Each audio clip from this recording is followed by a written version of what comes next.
이제 기온이 아침 저녁으로 많이 내려갔습니다. 이렇게 계절이 바뀌는 환절기에는 이 사람들이 면역력을 높이기 위해서 보약을 드신다고 합니다.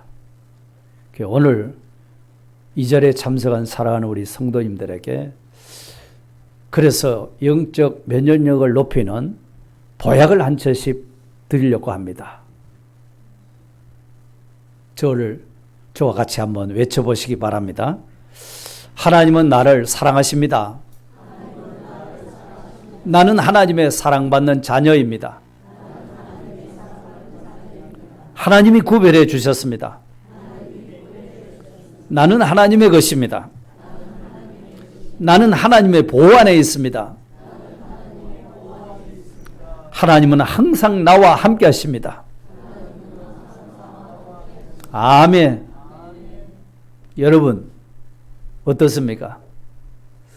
우리를 시험 들게 만들고 원망하게 만들고 낙심하게 만들고 죄짓게 만드는 이 마귀의 바이러스, 우리가 잃은 오늘 보약 몇 첩입니까? 6첩이네요. 이 6첩을 드시면은 이 마귀의 바이러스는 결코 우리에게 침범하지 못할 줄 믿습니다. 네. 그 1층에는 지금 화면이 안 내려가는 것 같은데요. 전환시켜 주십시오. 예. 예. 지난 시간까지 우리는 하나님께서 자기 백성 이스라엘을 430년 종살이하는 가운데서 기어코라도 구원해 내시는 그런 하나님의 사랑과 열정을, 그 과정을 우리가 다 지켜봤습니다. 마찬가지로 오늘 우리를 하나님의 어린 양 되신 예수 그리스도, 그 예수 그리스도를 십자가에 못 박는데 내어주셔가지고 그렇게까지 하셔서 우리를 죄 가운데서 종로로 사는 그 가운데서 빼내가지고 우리를 거룩한 하나님의 자녀로 삼아 주신 것입니다. 우리를 하나님의 자녀로 구별해 주신 겁니다.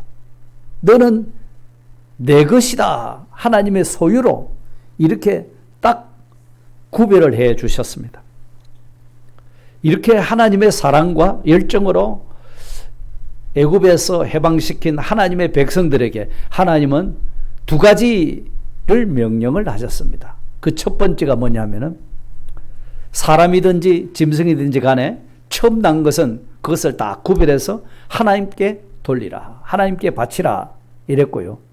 두 번째는 애굽 땅 종되었던 집에서 나온 그날을 기념해서 유월절을 지키게 될 텐데 그때 무교절을 함께 지키라. 누룩 넣지 않는 떡을 먹는 그 절기를 함께 지키라. 이 두 가지를 말씀하셨습니다. 그리고 장차 하나님께서 너희들을 인도하셔서 그 젖과 꿀이 흐르는 가나안 땅에 도착하게 됐을 때도 꼭 이날을 기억해서 절기로 지키라 라고 말씀하셨습니다. 그러니 이것이 노예 생활에서 해방되고 하나님의 백성이 된 자들에게 주어진 그런 의무였던 겁니다. 그렇습니다. 모든 사람은 각자 자기 의무를 가지고 살아가고 있습니다.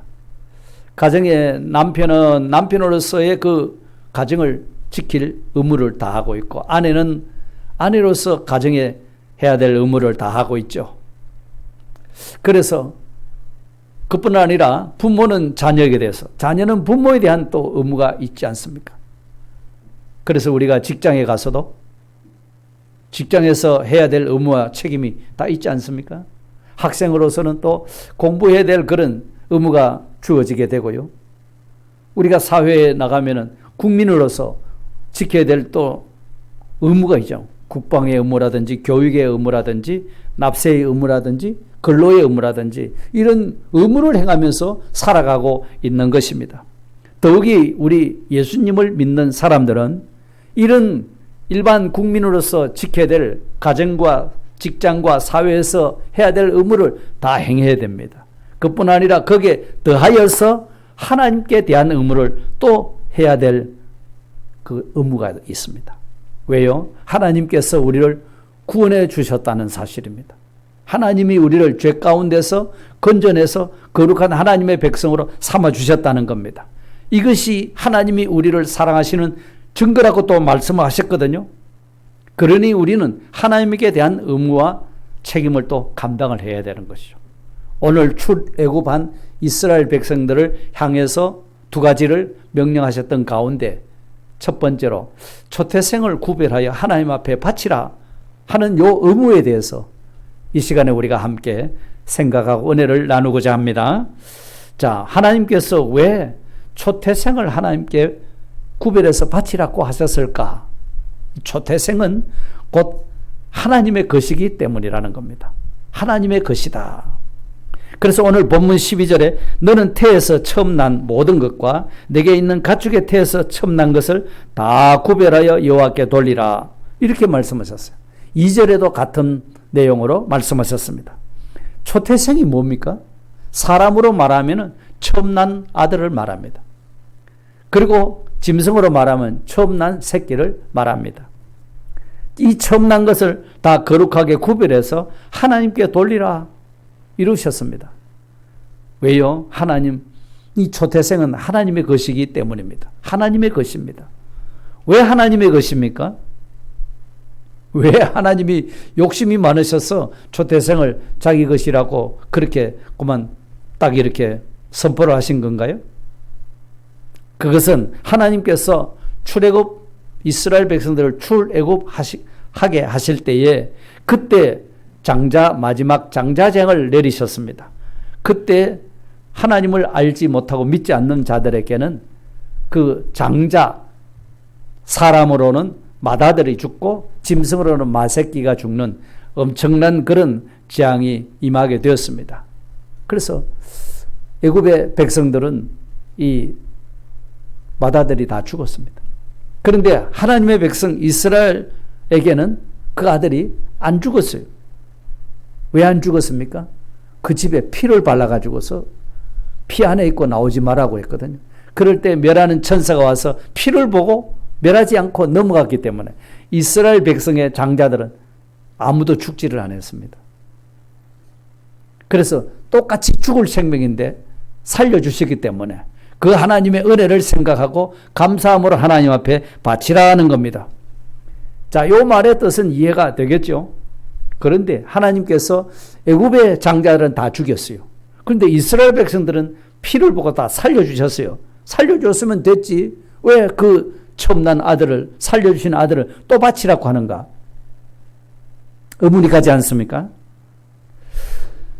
하나님께서 요 초태생을 바치라 하는 데에는 성경에 좀 더 이렇게 깊이 들어가 보면은 하나님 백성은 애굽 사람들과는 달리 장자를 바치라고 했는데 그 장자를 바치는 대신에 속전을 드리는 제도가 있었습니다. 대신 속하는 제도가 있었어요. 그 민수기 18장 15절에서 16절에 보면 이런 말씀이 있습니다.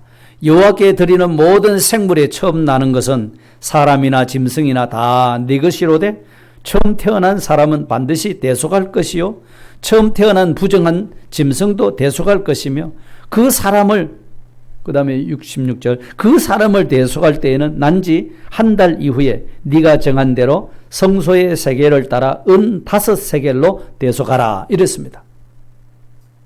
그러니까 처음 난 남자 아이가 조상들은 처음 난 아이가 죽지 않았죠. 예굽의 모든 처음 난 아들은 다 죽었는데 이스라엘 백성들의 처음 난 아들은 안 죽었습니다. 그래서 그 은혜에 대해서 처음 난 남자아이는 속전으로 바치라고 말씀하셨는데 그 방법은 아이가 난 지 한 달 후에 은 5세겔을 가지고 하나님 앞에 초태생을 첫 아들을 바치는 대신에 속전, 돈으로 드렸다는 것입니다. 그 속전을 바칠 때 돈만 여기 있습니다 하고 떡 드린 것이 아닙니다. 이 돈을 드릴 때에 이 아이는 본래 하나님의 자녀였고 또 우리 조상들이 애굽에서 종로로 사다가 거기서 해방을 받았을 때 하나님의 백성 우리 조상들은 죽지 않았다 하는 것을 기념하면서 하나님 앞에 드리는 것입니다 하면서 자기 아이에 대한 속전을 드리면서 그런 생각을, 그것을 기억하도록 하신 겁니다. 그러니까 이것은 하나님이 얼마나 위대하시고 크신 분이신가 하는 것을 인정하는 의식인 겁니다. 왜요? 하나님께서 이스라엘 백성들의 장자는 안 죽게 만들었거든요. 예. 애굽의 장자들은 다 죽였거든요. 그런데 하나님의 백성인 이스라엘 백성들의 장자는 안 죽이셨다는 겁니다. 그렇게 하나님이 구별하셨던 거예요. 그래서 지금 이 초태생을 구별해서 하나님 앞에 바치라. 그것은 바로 하나님의 것이다 하는 말씀이었습니다. 그래서 이사야 41장 1절 하반절에 보면은 이스라엘 백성들을 향해서 하나님께서 너는 내 것이다. 이렇게 말씀하셨어요. 이스라엘 백성을 향하여서 너는 내 것이다. 왜 하나님이 그런 말씀하셨죠? 하나님께서 이스라엘 백성들을 창조하셨고 하나님이 지으셨단 말이죠. 그리고 구속하여 주셨고 지명하여 불렀다는 거예요. 딱 지명해서 너는 내 것이다. 이렇게 해주셨다는 겁니다. 그 내 것이다 말은 하나님의 소유가 되었다. 이런 뜻입니다. 그러니까 여러분, 소유라는 단어, 이게 매우 중요한 단어입니다. 예? 여러분 소유로 가지고 있는 것이 무엇이 있습니까? 아파트가 있습니까? 집이 있습니까? 빌딩이 있습니까? 아니면 뭐 땅이 있습니까? 여러분 땅이 있다고 치면은 그 땅을 그저 어떤 사람이 와서 그 땅 내가 농사를 좀 짓겠으니까 빌려주십시오 하면 예, 농사 지으십시오 하고 그래 빌려줍니까? 당신이 이 농지를 빌려서 농사를 지을 때는 세를 내세요. 세를 받습니까? 세를 안 받고 그냥 저 사람 내 잘 아는 사람이니까 그냥 공짜로 지으라고 그렇게 하겠습니까? 어떻게 할 것 같습니까? 내 땅인데 좀 누가 부탁을 했어요. 그 땅 좀 빌려주십시오 했어요. 잘 아는 사이입니다. 그냥 빌려주겠습니까? 세를 받고 빌려주겠습니까? 아무 대답이 없네요. 세를 안 받으실 분 손 들어보세요. 그 사람 내 잘 아는데 뭘 세를 받아요? 또 세를 받아야 되겠다는 사람 손 들어보십시오. 이 세를 받아야 됩니다. 왜 세를 받아야 되느냐? 그분이 농사를 짓다 보니 재미가 있거든요. 그래서 농사를 짓다 보니까 벌써 세월이 오래되어 버렸어요. 그러니까 나중에 주인이 그 땅 세를 지금까지 못 냈으니 내라 하든지 아니면 이제 농사 그만 짓고 눌러 가시오 하든지 그렇게 해야 되는데 그때는 이거 지금까지 수년 동안 수십 년 동안 내가 농사 지었으니까 이게 내 것이죠. 그래 버리면 어떻게 됩니까 이거? 주인은 내 소유기 때문에 권리 행사를 해야 되는데 이 세를 얻어서 농사 지었던 이 사람이 자기 것이라고 말합니다. 그때 증거가 뭡니까? 내가 매달 얼마씩 전 금액이지만 내가 세를 받았습니다. 이 증명이 돼야 법적인 문제를 해결할 수가 있는 거예요. 그렇죠? 마찬가지입니다. 하나님께서도 하나님의 소유된 자를 소유권을 포기하시느냐? 절대로 포기하지 않으십니다. 우리를 하나님의 것이라고 했거든요.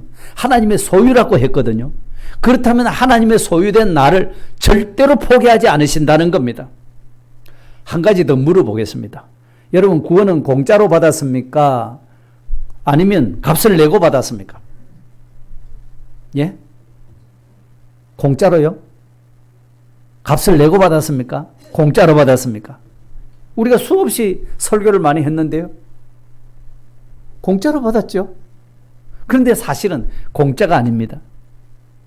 아니 지금까지 하나님의 은혜로 그저 받았다고 공짜로 받았다고 그렇게 목사님이 설교해 놓고는 구원은 공짜가 아니라니 그건 말이 안 맞네요. 예, 그렇습니다.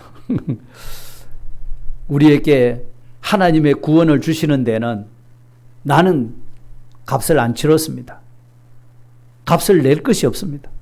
그런데 대신에 누가 값을 치르셨느냐면 하나님이 대신 값을 치르신 겁니다. 하나님이 치르셨어요. 그래서 구원은 공짜가 아니라고 하는 말은 하나님 편에서 볼 때는 이거는 값을 치르신 거예요. 예? 그러니까 예수님을 대가로 주고 구원을 우리에게 준 겁니다.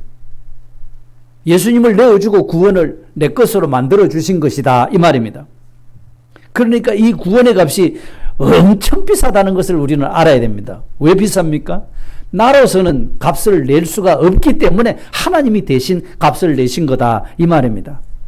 그래서 우리 편에서 보면 그게 공짜지만 알고 보니까 하나님이 무지무지한 큰 값을 치르시고 나에게 구원을 주셨던 거다 이 말입니다.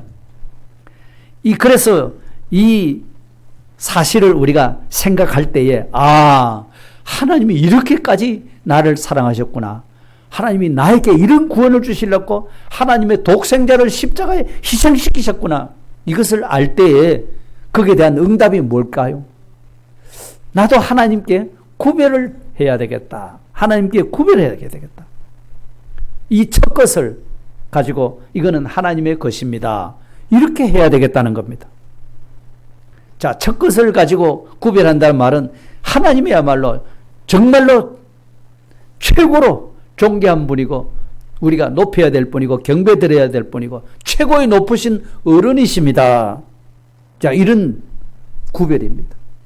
예. 하나님보다 더 크신 분이 없습니다.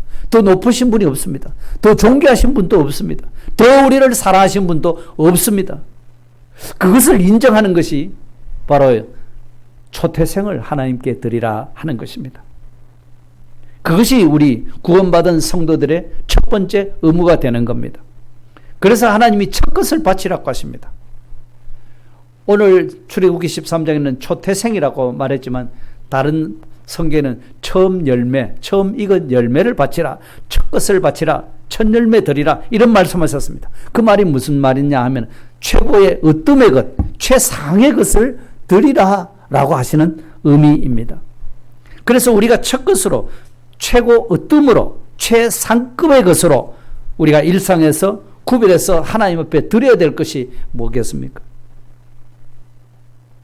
가장 중요한 것은 우리가 주일 성수잖아요.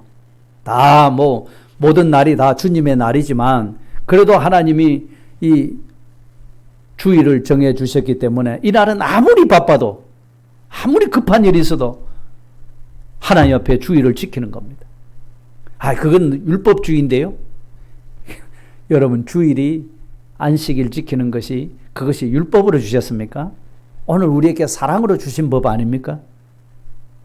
주일을 바로 지키라. 사랑의 법입니다. 사랑의 법이지 율법이 아닙니다, 여러분.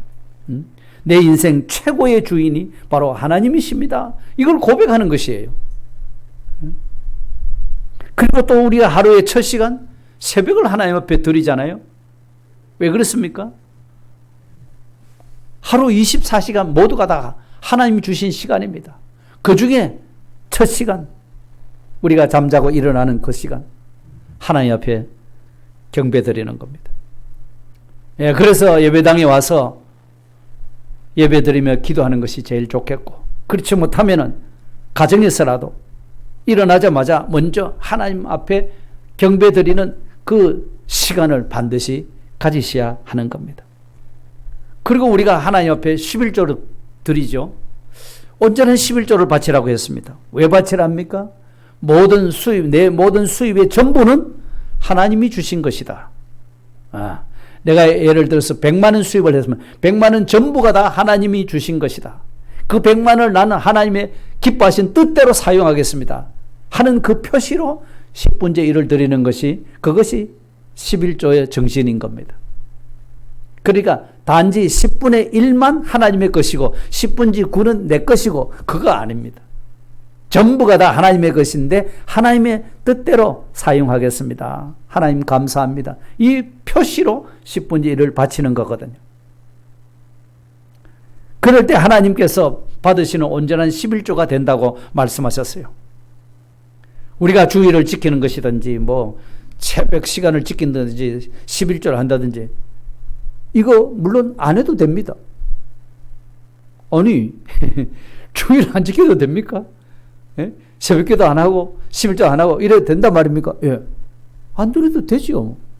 그런데 우리에게 구원을 주신 이 하나님 편에서 생각해 보면 하나님이 마음이 어떠실까요?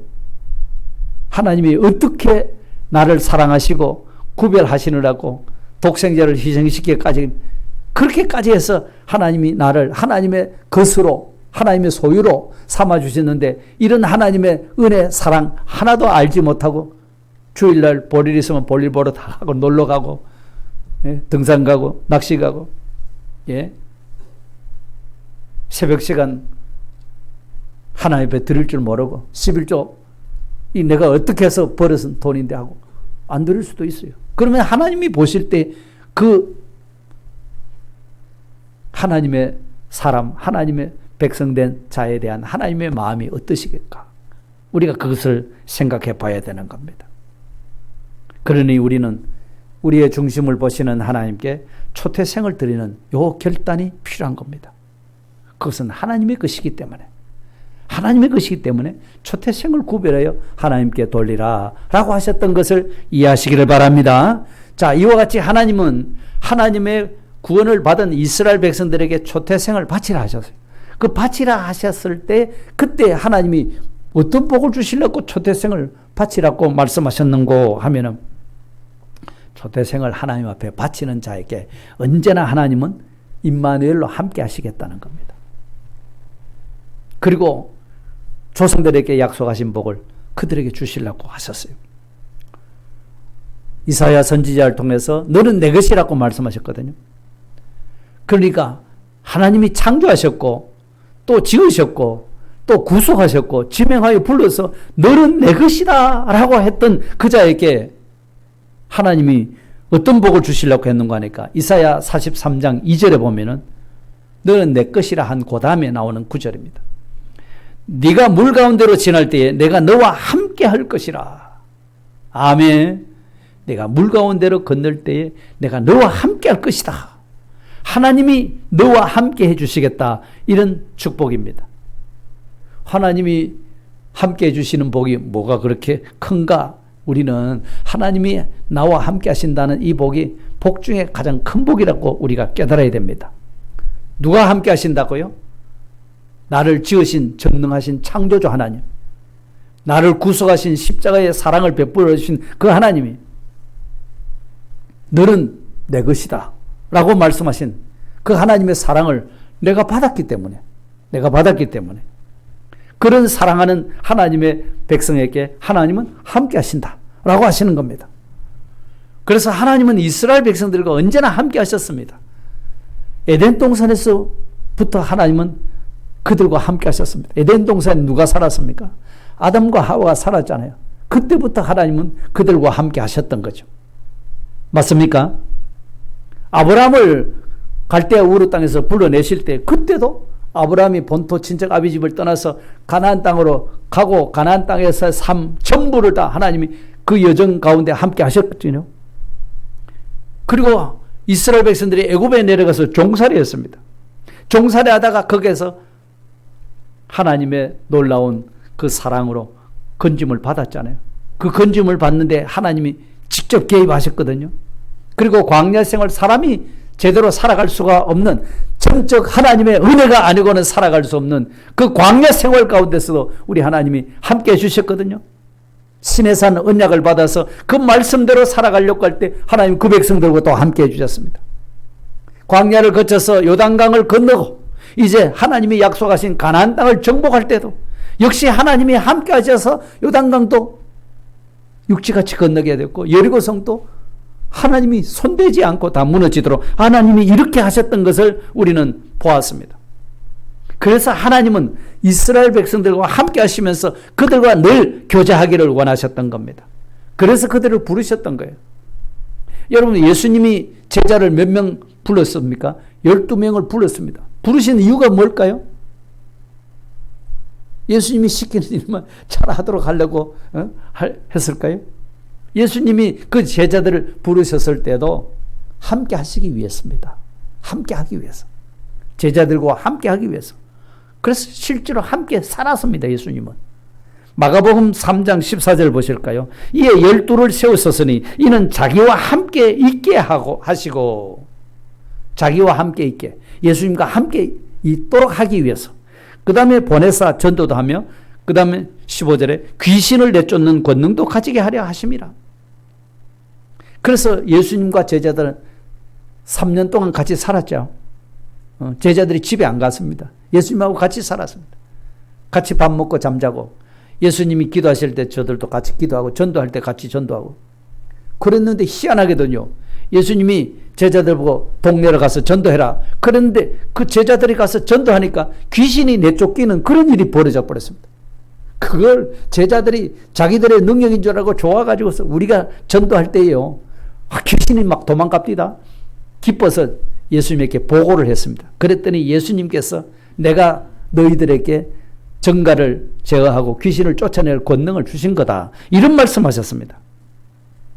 여러분, 제자들이 무슨 능력이 있어서 된 것이 아닙니다. 예수님의 능력이 그에게 가서 그들에게도 그런 기이한 역사가 일어났던 거다 이 말입니다. 이것이 예수님이 함께 하시는 자의 복인 것입니다. 예? 오늘 우리에게도 하나님이 나와 함께 하신다 하는 이 말씀이 얼마나 큰 축복인지를 우리는 아셔야 되는 거예요. 아까 보약을 잡수실 때 하나님이 항상 나와 함께 하신다 마지막으로 외쳤죠? 맞습니까? 여러분, 이게 복이라는 겁니다. 여러분, 복 받았다고 하니까 세상에서 경제가 어려운데 돈벌이가 잘 돼서 회사를 2개 차렸단다. 그것도 복입니다. 우리 자녀들이 좋은 대학에 들어갔단다. 그거 복입니다. 아니 그렇게 대기업이라고 하는 좋은 직장에 우리 아들이 들어갔다. 그것도 복이죠. 우리 아들이 사법시험을 쳐서 행정고시를 쳐서 합격을 했습니다. 프랭카드를 막 이렇게 대문짝같이 붙여놨습니다. 그 복입니다. 예? 그런데 그 복보다도 더 큰 복이 있습니다.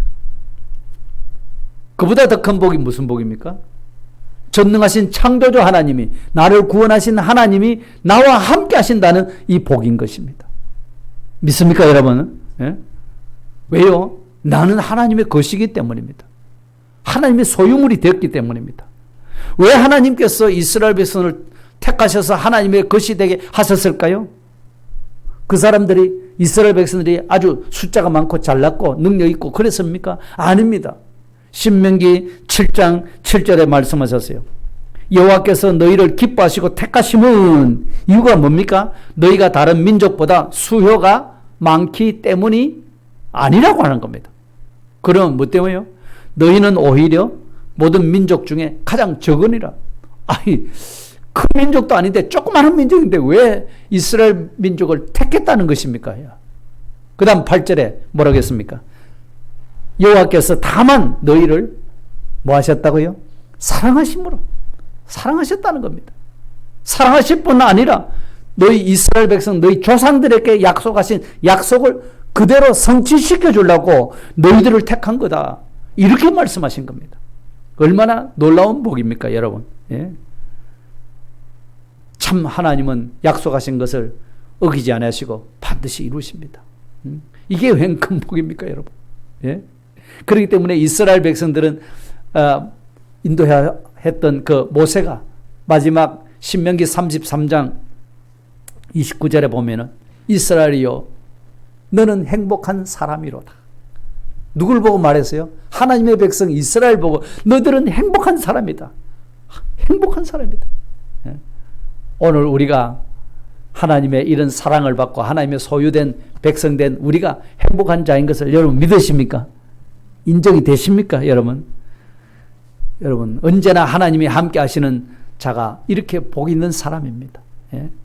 물론 우리가 어리석어서 실수도 하고 또 바르게 살지 못한 부끄러운 점도 있습니다.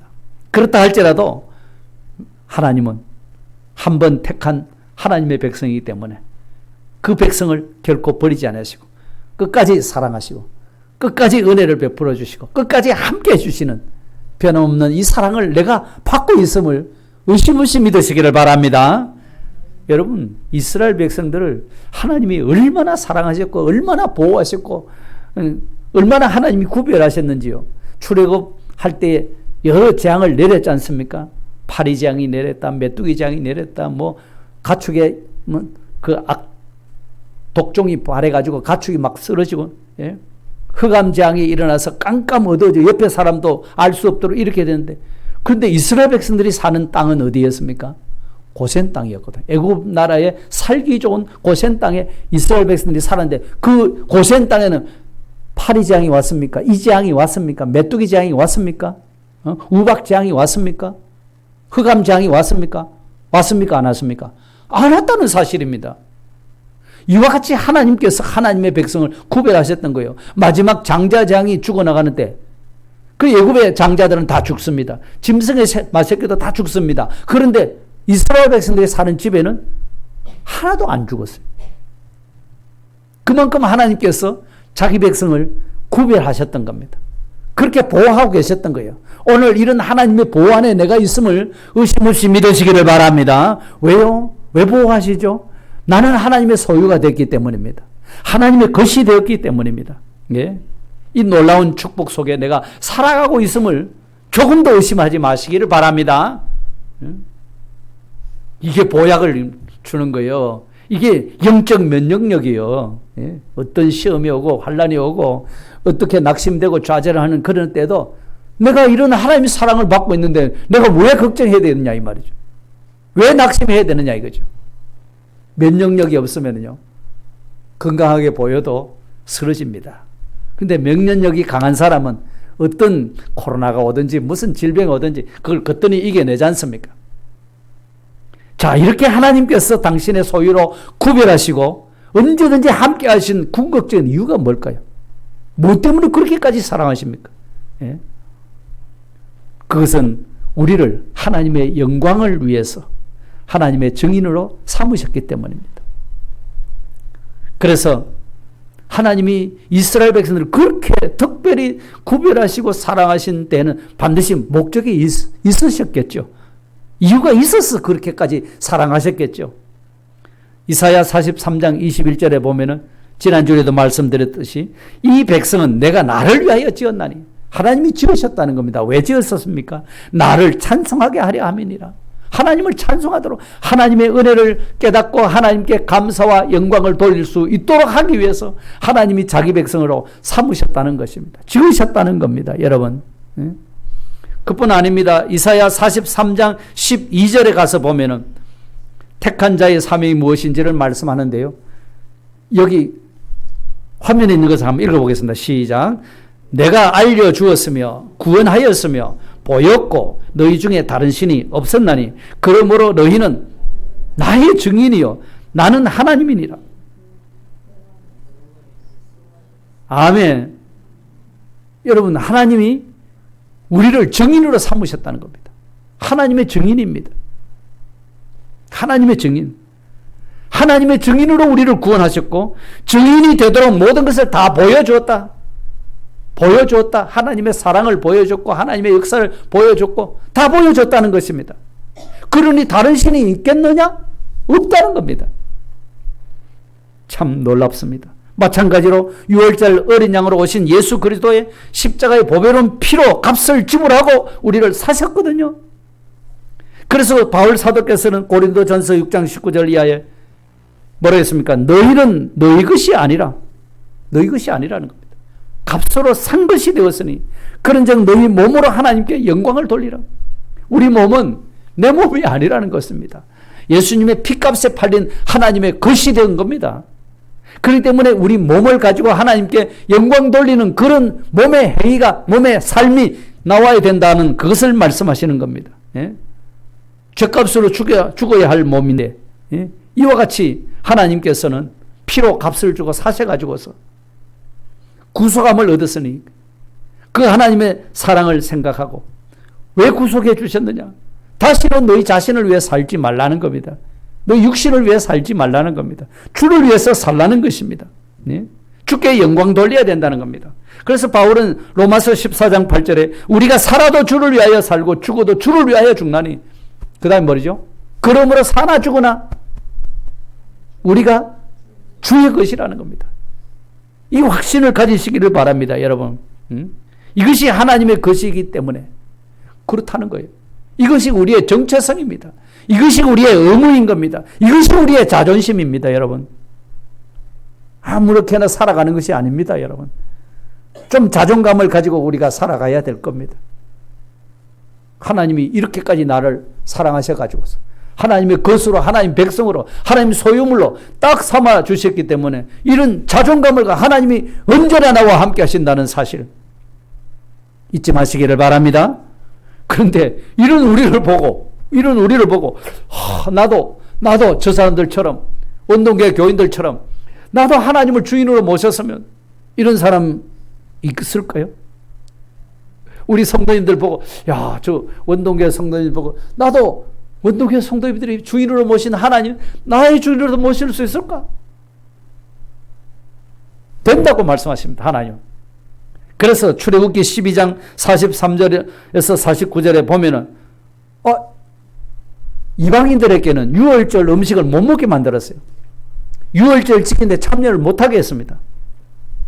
그런데 누구든지 할례를 받고 하나님의 사람이 되기를 원하는 사람이라면 온나 이러는 거예요. 와라는 것입니다. 유월절 음식 먹어도 된다 이렇게 말씀하셨어요. 그러니까 하나님을 알지 못했던 이방인입니다. 그런데 하나님의 백성들을 보고 우리도 저런 유월절 그 음식 먹으면 안 좋겠나? 유월절 음식 뭐 별로 좋은 건 아닙니다. 양고기 먹고 쓴나물 먹고 누룩 없는 그 빵을 먹으니까 얼마나 딱딱하고 단단하고 그런데 뭐. 근데 그걸 원한다. 좋다 오너라 이랬습니다. 이게 벌써 하나님 앞에 사랑받기로 작정된 자라는 겁니다. 본토인과 똑같이 참여해도 된다고 말씀하시는 겁니다. 하나님의 잔치에, 은혜의 잔치에, 사랑 잔치에 참여할 수 있다 이러는 겁니다. 그리고 본문에서도 초대생을 하나님께 드리는 이런 일을 하니까 자녀들이, 자기 아들이, 아버지 도대체 왜 이 초대생을 하나님께 바쳐서 드립니까? 이게 도대체 어찌입니까? 이렇게 묻는 사람이 있다면은 뭐라고 했습니까? 예? 하나님께서 우리 조상들을 애굽 땅 종되었던 집에서 인도해 내신 그 은혜를 잊지 않게 하려고 우리가 이렇게 하나님의 은혜, 그걸 감사해서 초태생을 하나님 앞에 바치는 거다. 그걸 자녀들에게 말해주라고 그랬습니다. 다시 말하면 자녀들도 그 은혜를 알지 못하면 그 은혜를 하나님이 우리를 사랑하셔서 구원해 주시고 하나님이 자녀 삼으시고 하나님의 소유로 삼으신 요 은혜를 알려주라는 것입니다.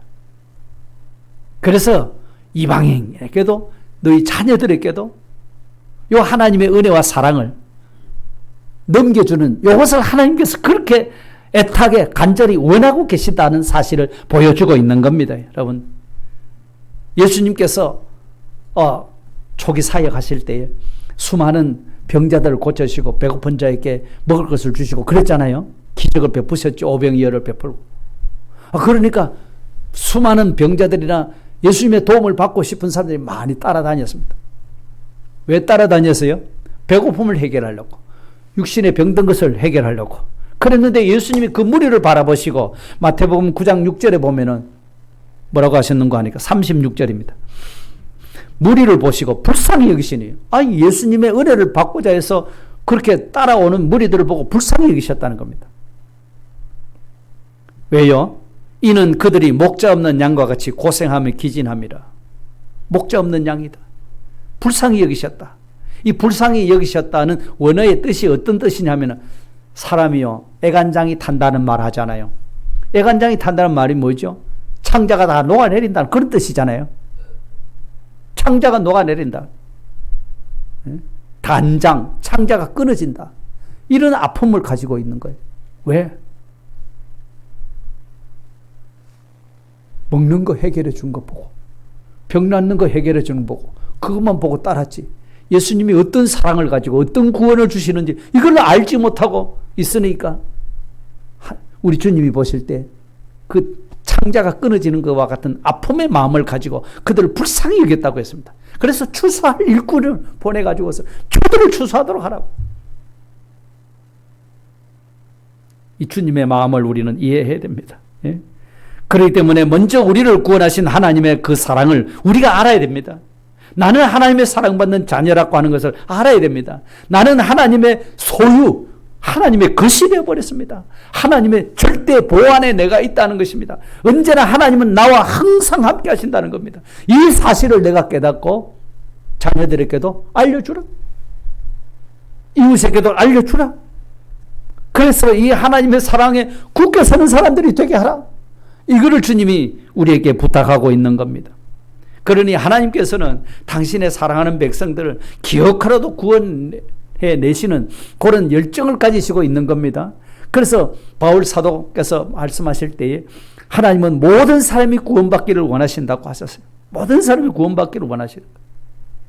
그 하나님의 마음이 오늘 우리에게 들어와야 될 줄로 믿습니다. 왜? 우리가 먼저 이 큰 하나님의 사랑을 내가 받았기 때문에 그렇습니다.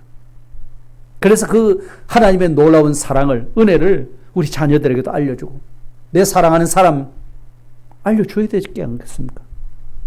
사랑하는 이웃에게도 알려줘야 되죠.